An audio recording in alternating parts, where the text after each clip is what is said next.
Students, देखिए हम start करते हैं नेचुरल रिसोर्सेज। ठीक है, नेचुरल रिसोर्सेज में हम फॉरेस्ट कर चुके हैं कि जो पहले तो आप समझो कि नेचुरल रिसोर्सेज होते क्या हैं, है ना। नेचुरल रिसोर्सेज क्या हैं? जो हमें नेचर प्रोवाइड करती है, जिनसे हम अपनी बेसिक नीड्स को कंप्लीट करते हैं, उन्हीं को ही हम क्या बोलते हैं? नेचुरल रिसोर्सेज बोलते हैं। ठीक है, तो हम बोल सकते हैं कि नेचुरल जो रिसोर्स होते हैं वो nothing but it is the part of ecosystem और environment which help to fulfil my basic या फिर आवर बेसिक नीड्स, है ना। जो हमें हमारी बेसिक नीड्स को कंप्लीट करने के में हेल्प करते हैं, उन्हीं को ही हम क्या बोलते हैं? नेचुरल रिसोर्सेज बोलते हैं। जैसे वाटर है, वाटर हमें नेचर से मिलता है और वाटर हमारे लिए एसेंशियल भी है। हमें पानी पीने के लिए चाहिए, खाना बनाने के लिए चाहिए, है ना। तो ये एक तरह से क्या है? हमारा नेचुरल रिसोर्स है जो हमें नेचर से मिलते हैं। ऐसे ही फॉरेस्ट होता है, फॉरेस्ट से हमें फ्रूट्स भी चाहिए होते हैं, फॉरेस्ट से हमें फूड भी चाहिए होता है, फॉरेस्ट से हमें क्या वुड भी चाहिए होती है ना। तो काफ़ी सारे ऐसे मैटर्स होते हैं जो हमें फॉरेस्ट से मिलते हैं। तो वो भी फॉरेस्ट भी हमारे पास एक तरह का क्या है? नेचुरल रिसोर्स है जो हमारी बेसिक नीड्स को फुलफ़िल करता है। ऐसे ही हमारे पास सेकंड आता है वाटर रिसोर्स। ठीक है, वाटर रिसोर्स क्या है कि जहाँ जहाँ से हमें वाटर मिलता है वो हमारे लिए क्या होता है? नेचुरल रिसोर्स होता है वाटर का। तो टोटल अगर हम देखते हैं तो हमारे पास 71% टोटल वाटर, है ना, जो अर्थ की जो एरिया है उसका 71% एरिया जो सरफेस है वो किससे रिलेट करती है? वाटर से रिलेट करती है। उसके ऊपर वाटर प्रेजेंट होता है। वो फ्रेश वाटर भी हो सकता है, सॉल्टी वाटर भी हो सकता है, मिनरल वाटर भी हो सकता है। जो ओवरऑल वाटर है चाहे वो किस भी फॉर्म में हो, वो हमारी अर्थ के ऊपर जो अर्थ की सरफेस है उसका 71% जो सरफेस है वो वाटर से फिल होता है। ठीक है, तो जब हम देखते हैं कि जो वाटर प्रेजेंट है, जो कितना है अर्थ की 71 सरफेस के ऊपर प्रेजेंट होता है वो वाटर है। और उस 71 सरफेस पे जो टोटल वाटर है उसका जो 97% होता है वो सॉल्टी वाटर होता है, जो ओशियंस के अंदर प्रेजेंट होता है ना। समुद्र वगैरह के अंदर जो वाटर प्रेजेंट होता है वो साल्टी वाटर होता है, या फिर उनके अंदर मिनरल्स भी हो सकते हैं। जो ओनली प्योर जो फ्रेश वाटर होता है वो तो केवल 3% ही होता है। टोटल अगर हम वाटर मानते हैं कि वो 100% है, मान लो टोटल वाटर हमारी अर्थ पे 100% है, तो 97% तो सोल्टी वाटर होता है और जो 3% होता है वो हमारे पास फ्रेश वाटर होता है। और जो ये 3% है इसका भी हम 0.68% ही अपनी लाइफ के अंदर यूज करते हैं, उसी को ही हम अपनी डेली नीड्स के लिए यूज करते हैं। ठीक है, अब देखो हमारे पास जो वाटर प्रेजेंट होता है उसकी क्या क्या प्रॉपर्टी होती है। फर्स्टली वो कलरलेस होता है, टेस्टलेस होता है ना। वो किसके कॉम्बिनेशन से बनता है? H2O। वाटर का फॉर्मूला क्या है? H2O। तो किसकी फॉर्मेशन से बना है? Hydrogen and oxygen. और ये इनका जो रेशियो होता है वो क्या होता है? हमारे पास हाइड्रोजन 2 नंबर में है, ऑक्सीजन 1 नंबर में है, तो ये क्या हो गया? 2:1। 2:1 के अंदर ये प्रेजेंट होता है। और इसका जो मोलिकुलर फॉर्मूला है वो हमारे पास क्या हो गया? हाइड्रोजन 2 है, ऑक्सीजन 1 है। तो ये क्या है? एक तरह से प्रॉपर्टी है वाटर की। जो वाटर होता है वो मेनली हमें लिक्विड फॉर्म में भी देखने को मिलता है और सॉलिड फेज में भी देखने को मिलता है, वेपर्स के अंदर भी प्रेजेंट होता है। तो जो 0 डिग्री से 100 डिग्री टेम्परेचर होता है वहाँ पे हमें वाटर लिक्विड फॉर्म में मिलता है। 0 डिग्री के जो नीचे का टेम्परेचर है वहाँ पे हमें आइस की फॉर्म में मिलेगा, तो सॉलिड फॉर्म में मिलेगा। और इससे हमें ज़्यादा मिलेगा तो वो लिक्विड फॉर्म में मिलेगा अप टू 100 टेम्परेचर। 100 से ज़्यादा हो जाता है तो हमें जो वाटर है वो वेपर की फॉर्म में मिलता है। ठीक है, तो जो हमारे पास वाटर है उसकी 3 स्टेट्स होती हैं। फर्स्ट सॉलिड फेज जिसको हम आइस बोलते हैं, लिक्विड फेज जो वाटर होता है नॉर्मली, और जो थर्ड फॉर्म होती है जो वेपर फेज होती है जिसको गैसियस फेज भी बोलते हैं। तो जो वाटर होता है वो मेनली 3 फॉर्म्स के अंदर प्रेजेंट होता है, ice, water liquid and vapour. ठीक है, तो ये 3 फॉर्म होती है वाटर की। टेम्परेचर के अकॉर्डिंग बताना चाहो तो 0 डिग्री से कम टेम्परेचर या फिर माइनस में जो टेम्परेचर होता है उस पर जो वाटर प्रेजेंट होता है वो सॉलिड फॉर्म में होता है या फिर आइस होता है। अगर हम 0 से 100 डिग्री टेम्परेचर देखते हैं तो वाटर हमें लिक्विड फॉर्म में मिलता है, और 100 डिग्री से ज़्यादा देखते हैं तो जो हमारे पास वाटर है वो हमें वेपर फेज में मिलता है। ठीक है, उसके बाद हम बता सकते हैं कि वाटर कूल भी हो सकता है, वार्म भी हो सकता है। जहाँ जहाँ पे हमें इसकी रिक्वायरमेंट होती है उसी हिसाब से हमें वाटर प्रेजेंट होता है ना। फिर जो हमारे पास वाटर है उसकी जो लेटेंट हीट होती है वो काफ़ी ज़्यादा होती है, क्योंकि हम उसको 100 डिग्री सेल्सियस के ऊपर हीट करते हैं या फिर उससे ज़्यादा की टेम्परेचर या उसको इंक्रीज कर देते हैं तो वो वेपर के अंदर कन्वर्ट होता है। तो हम बोल सकते हैं कि जो वाटर की लेटेंट हीट है वो एक तरह से ज़्यादा होती है। 0 से 100 तक वो लिक्विड फेज में ही एग्जिस्ट करता है। उसके बाद जो हमारे पास वाटर होता है वो हम यूज करते हैं as a universal solvent. Water की हेल्प से ही हम डिफरेंट टाइप की सॉल्यूशंस की फॉर्मेशन करते हैं। और जो वाटर है वो हमारे अर्थ के ऊपर ज़्यादा अमाउंट के अंदर प्रेजेंट होता है, उसको हम किसी भी स्टेट के अंदर किसी भी फेज के अंदर यूज कर सकते हैं। इसलिए हम बोलते हैं कि जो वाटर होता है वो एज ए यूनिवर्सल सोलवेंट होता है, जिसको हम यूनिवर्स से लेते हैं, नेचर से लेते हैं। ठीक है, इसके अंदर क्या क्या होता है, हाइड्रोजन गैस होती है, ऑक्सीजन गैस प्रेजेंट होती है। उसके बाद हमारे पास आता है कि जो हमारा वाटर होता है जब वो ड्रॉप की फॉर्म में गिरता है तो उसकी जो ड्रॉप होती है वो राउंड शेप में होती है ना। वो किस वजह से होती है, सरफेस टेंशन की वजह से होती है। जो उसकी सरफेस पे वाटर मॉलिक्यूल प्रेजेंट होते हैं वो अंदर की साइड एक फोर्स डेवलप करते हैं और उसी फोर्स को हम क्या बोलते हैं, सरफेस टेंशन बोलते हैं। सरफेस टेंशन की वजह से जो वाटर की ड्रॉप है वो स्फेरिकल शेप के अंदर प्रेजेंट होती है। ठीक है, उसके बाद हमारे पास वाटर आता है, वो किस फॉर्म में, साइकिल की फॉर्म में। उस साइकिल को हम क्या बोलते हैं, हाइड्रोलॉजिकल साइकिल। ठीक है, साइकिल, वाटर साइकिल तो आपने छोटी क्लासों में भी पढ़ी है कि वाटर हमारी अर्थ पे होता है, फिर वो वेपोरेट होकर स्काई में चला जाता है, फिर वहाँ से वो रेन के थ्रू फिर से हमारी अर्थ पे आ जाता है। तो वो एक तरह से क्या है, हाइड्रोलॉजिकल साइकिल है, वाटर की साइकिल है। जो अर्थ पे होता है वो वापस स्काई में जाएगा, स्काई से फिर से अर्थ में आएगा, इस टाइप से वो चलता रहता है। इसीलिए हम इसको बोलते हैं कि जो वाटर होता है वो एज ए हाइड्रोलॉजिकल साइकिल की रूप में यहाँ पे प्रेजेंट होता है। ठीक है, उसके बाद हमारे पास सोर्सेज आते हैं कि वाटर हमें कहाँ कहाँ से मिलते हैं। तो देखो बेसिकली हमारे पास वाटर 2 टाइप के सोर्स से मिलता है, एक सरफेस वाटर एंड एक ग्राउंड वाटर, है ना। 2 टाइप के सोर्स होते हैं हमारे पास इसके अंदर। एक तो हमारे पास होता है ग्राउंड वाटर और एक हमारे पास होता है सरफेस वाटर, है ना। यहाँ पे हम बता भी सकते हैं इसको कि जो वाटर के सोर्स हैं वो बेसिकली हमारे पास 2 होते हैं। जो सोर्स है वाटर के हमारे पास वो बेसिकली 2 टाइप के सोर्स हैं।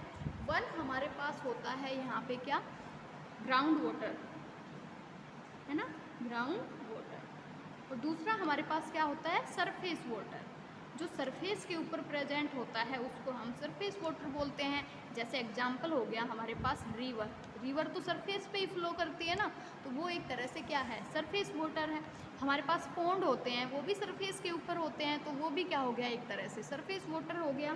सेकंड, यहाँ पे हमारे पास क्या होते हैं, लेक्स होती हैं, वो भी कहाँ पे होती है, सरफेस पे होती है, तो उसको भी हम क्या बोलते हैं, as a surface water consider करते हैं। फिर आता है ग्राउंड वाटर। ग्राउंड वाटर जो ज़मीन के अंदर होता है ना, जिसको हम मोटर वगैरह से बाहर निकालते हैं, या फिर जो ट्री होते हैं वो अपनी रूट्स के थ्रू उस वाटर को एब्जॉर्ब करते हैं, वो हमारे पास क्या होता है, ग्राउंड वाटर होता है। ठीक है, तो जो बेसिकली हमारे पास वाटर प्रेजेंट होता है वो 2 टाइप्स के सोर्स पे प्रेजेंट होता है। 2 टाइप से हम उनको ले सकते हैं। First one is ground water and second one is surface water. तो सरफेस वाटर के हम एग्जाम्पल देखते हैं। तो देखो सरफेस वाटर के हमारे पास एग्जाम्पल है, एक लेक हो गया, पॉन्ड हो गया, है ना। लेक और पॉन्ड कहाँ पे प्रेजेंट होती है, सरफेस के ऊपर प्रेजेंट होती है, तो उसको हमने क्या बोल दिया, सरफेस वाटर बोल दिया। ठीक है, फिर उसके बाद हमारे पास आता है ग्राउंड वाटर, जो हमारी अर्थ के अंदर प्रेजेंट होता है, उसको हम क्या बोलते हैं, ग्राउंड वाटर बोलते हैं। ठीक है, तो देखो जो हमारे पास लेक है, पॉन्ड्स है, वो मेनली हमारे पास जो नॉर्दर्न अमेरिका है और एशिया है ना, जो हमारे पास अफ्रीका है, इनके अंदर वाटर जो लेक है वो ज़्यादा प्रेजेंट होती है, तो वहाँ पे हमें इसको ज़्यादा देखने को मिलता है। और जो लेक और पॉन्ड होते हैं वो टेम्परेरी होते हैं, वो लाइफ टाइम के लिए नहीं होते हैं, है ना। आप लोग सुनते हो ना कि जो पॉन्ड है वो सूख गया कुछ टाइम के लिए, पानी रेन नहीं हुआ तो पॉन्ड सूख गया, फिर जैसे ही रेन आई उसके अंदर पानी दोबारा से फिल हो गया, तो इस तरह से हम बोल सकते हैं कि जो हमारे पास लेक है, पोंड है, ये एक तरह से टेम्परेरी होते हैं। जब वाटर का अमाउंट ज़्यादा हो जाता है उस टाइम पे इनके अंदर वाटर होता है, जब एक तरह से रेन नहीं होती है तो उस टाइम पे ये सूख जाते हैं। तो जो लेक है और पोंड है वो एक तरह से टेम्परेरी रिसोर्स है हमारे लिए, ठीक है। फिर हमारे पास आता है रिवर एंड स्ट्रीम। एक तो रिवर होती है जो फ्लो करती है, एक स्ट्रीम होता है जो एक मतलब बाउंडेड एरिया के अंदर वाटर फ्लो नहीं करता, फ्रीली फ्लो करता है, उसको हम स्ट्रीम बोलते हैं। और रिवर होती है उसकी तो लंबाई चौड़ाई हमें सब कुछ पता होती है, तो उसको हम रिवर बोलते हैं। तो जो रिवर और स्ट्रीम होता है हमारे पास, वो हमारे पास रिवर के एग्जांपल है गंगा हो गया, यमुना, नर्मदा, ब्रह्मपुत्र, जो भी होते हैं सारी हमारे पास क्या है, एक तरह से सरफेस रिसोर्स होते हैं वाटर के, है ना। उसके बाद हमारे पास सी वाटर आता है।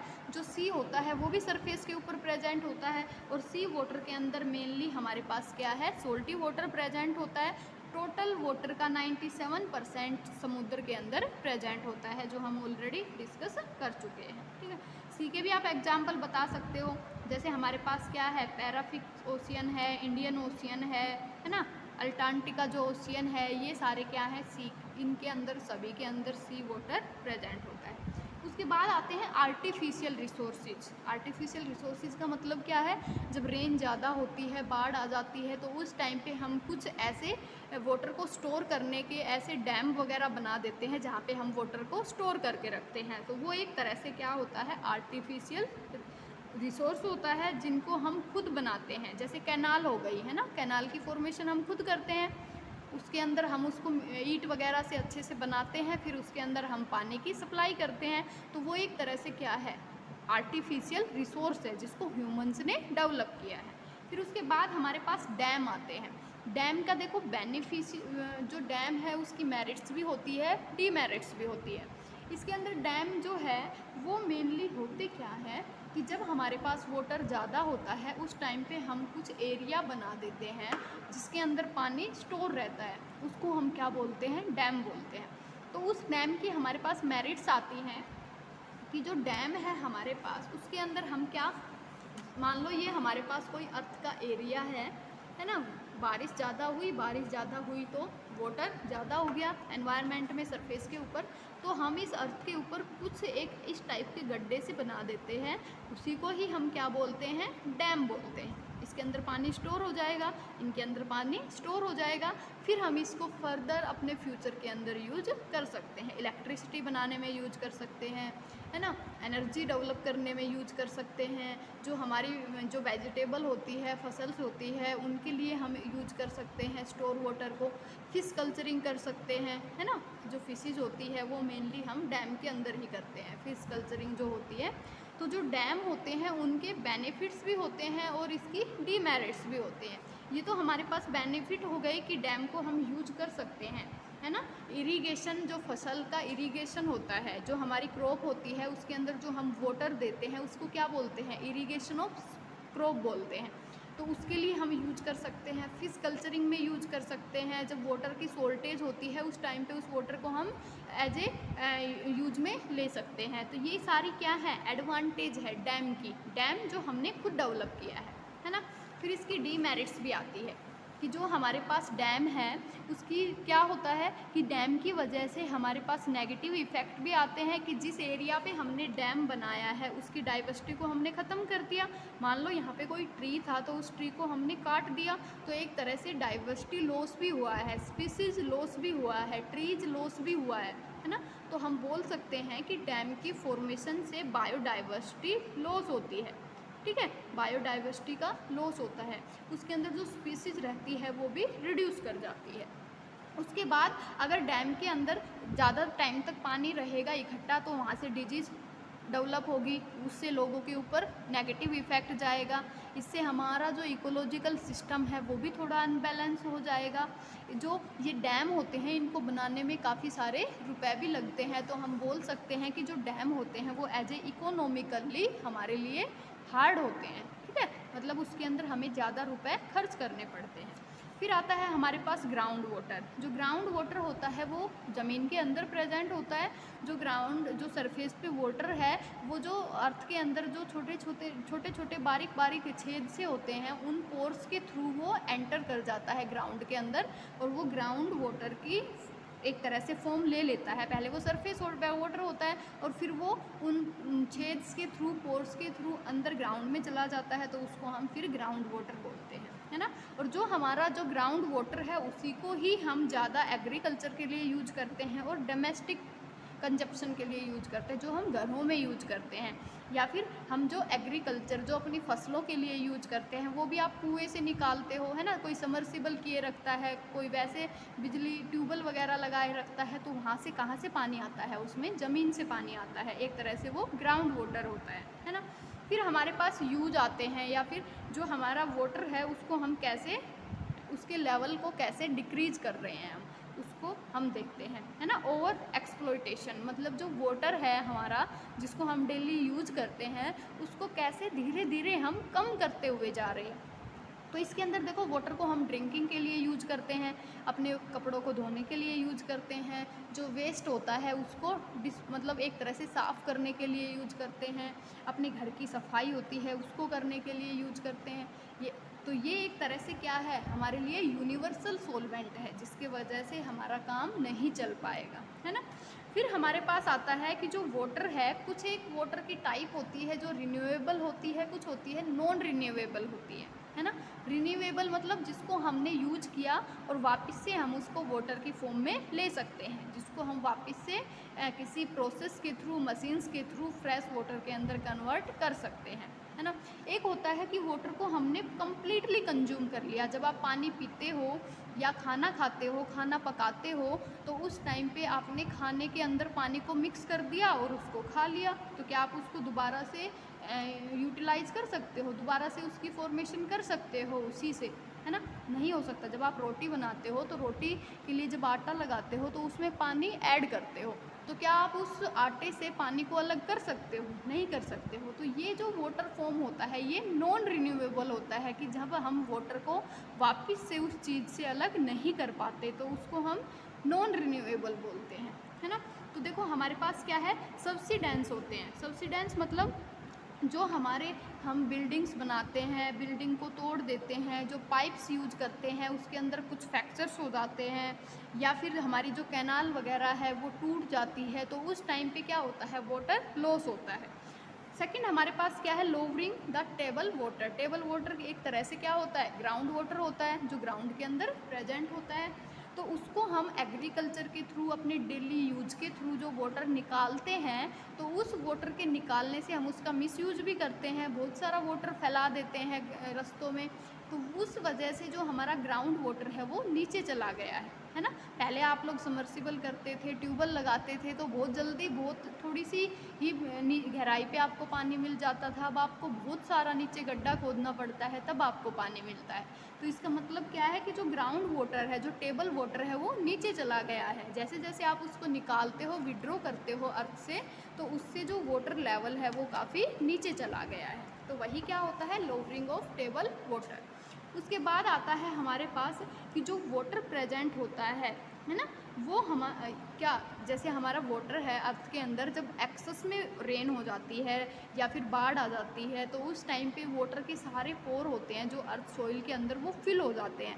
उस टाइम पे हम बोलते हैं कि वाटर क्लॉगिंग हो गया, कि जो सरफेस है हमारी, जो ग्राउंड है, उसके अंदर वाटर एक्सेस में हो गया, वो भी हमारे लिए हार्मफुल होता है।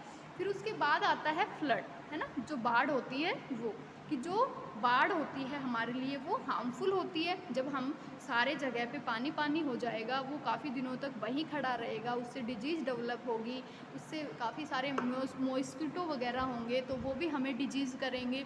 तो एक तरह से जो फ्लड होती है वो क्या होती है, हमारे ऊपर नेगेटिव इफ़ेक्ट डालती है। और ये एक तरह से हाइड्रोलॉजिकल साइकिल का पार्ट है, जहाँ जहाँ पे वाटर प्रेजेंट होता है वही वो सभी पार्टिसिपेट करते हैं हाइड्रोलॉजिकल साइकिल के अंदर, है ना। तो जो ब्लड है वो जो फ्लड है वो हमारे लिए मोस्ट कॉमन रिसोर्स है वाटर का, वो उसके अंदर वाटर एक तरह से वो नेचुरल डिजास्टर है ना, कभी भी अपने आप आ जाती है, हमें उसका नहीं पता होता कि कब बाढ़ आएगी, कब भूकंप आएगा, है ना, कब क्या होगा। तो ये एक तरह से नेचुरल डिजास्टर है, जो नेचर्स के अकॉर्डिंग जो आपदाएं आती है उसके अंदर जो बाढ़ होती है वो मेन होती है, सबसे पहले हम इसी को ही देखते हैं।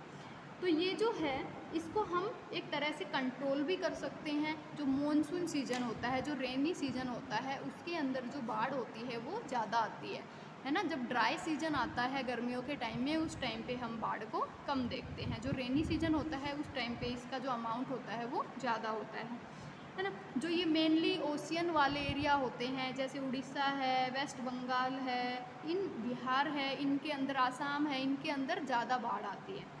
वहाँ पे जो रेन होती है वो ज़्यादा होती है, उस वजह से वहाँ पे मानसून सीज़न ज़्यादा रहेगा तो पानी की कंसंट्रेशन ज़्यादा होगी।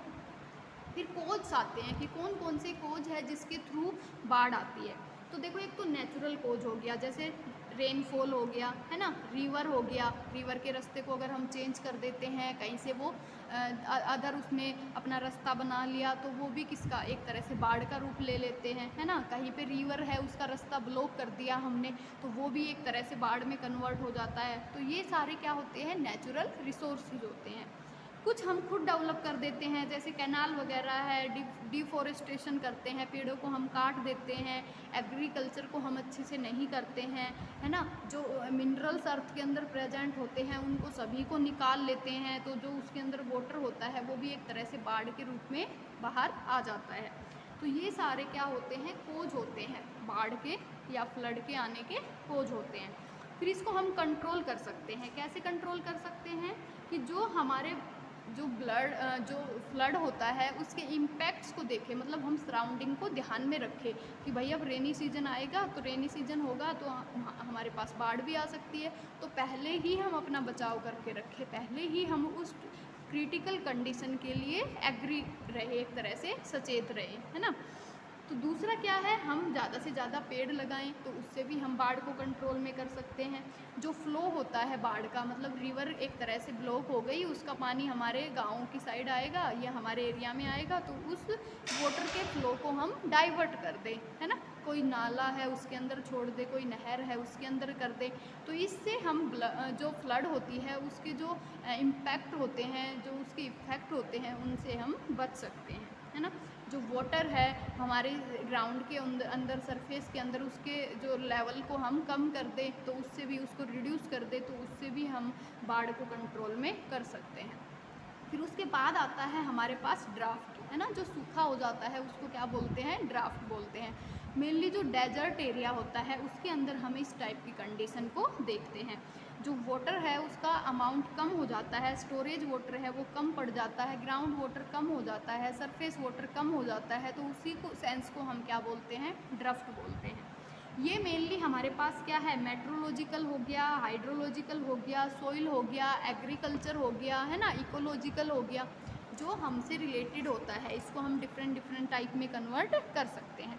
फिर कोज आते हैं कि जो ड्राफ्ट है वो किस वजह से होती है, ड्राफ्ट होता है वो किस वजह से होता है। जब रेन डेफिशिएंसी होगी, है ना, रेन का अमाउंट काफ़ी कम होगा तो उस वजह से भी सूखा हो सकता है।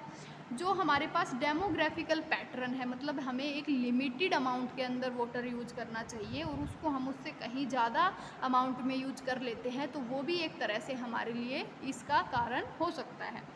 पुअर वाटर मैनेजमेंट, की वाटर को हम मैनेज करके नहीं चले, कि हमें जो है बर्तन, मान लो हम अपनी डेली लाइफ के अंदर एक दिन के अंदर हम मान लेते हैं हम 25 लीटर वाटर यूज करते हैं, और हम कभी कभी उस 50 के अंदर उसको यूज कर लेते हैं, 50 लीटर यूज कर लेते हैं, तो वो क्या हो गया, एक तरह से पुअर वाटर मैनेजमेंट हो गया, कि वाटर को हमने मैनेज करके नहीं रखा, उसका मिसयूज किया, तो उस वजह से भी सूखा हो सकता है ना। जो ग्राउंड वाटर है उसको हम ज़्यादा अमाउंट के अंदर ज़मीन से निकाल ले तो वो भी एक तरह से क्या है, सूखा हो जाएगा।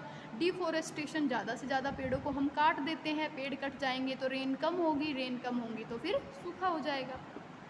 तो इनको हम कंट्रोल भी कर सकते हैं कि ज़्यादा से ज़्यादा पेड़ लगाएंगे तो ज़्यादा बारिश होगी, ज़्यादा बारिश होगी तो रेन ज़्यादा होगी, तो उससे हम इस कंडीशन को इम्प्रूव कर सकते हैं, कंट्रोल कर सकते हैं। या फिर जो वाटर है उसको हम बैलेंस करके चलें, है ना, उसको ज़्यादा मिसयूज़ उसका नहीं करें। जो हमारी सोसाइटी है या जो हमारे वेस्ट जो डेवलप होते हैं, मतलब वेस्ट मटेरियल होता है, उसको हम वाटर रिसोर्सेज के अंदर ना फैलाएं। वहाँ पे ब्लॉकेज नहीं होगी तो पानी वेस्ट नहीं होगा, तो उससे हम इन कंडीशन से नॉर्मल सी बातें होती है जो हमें पता होती है। फिर उसके बाद आता है हमारे पास मिनरल रिसोर्सेज, ठीक है, जिसको हम नेक्स्ट लेक्चर के अंदर करते हैं।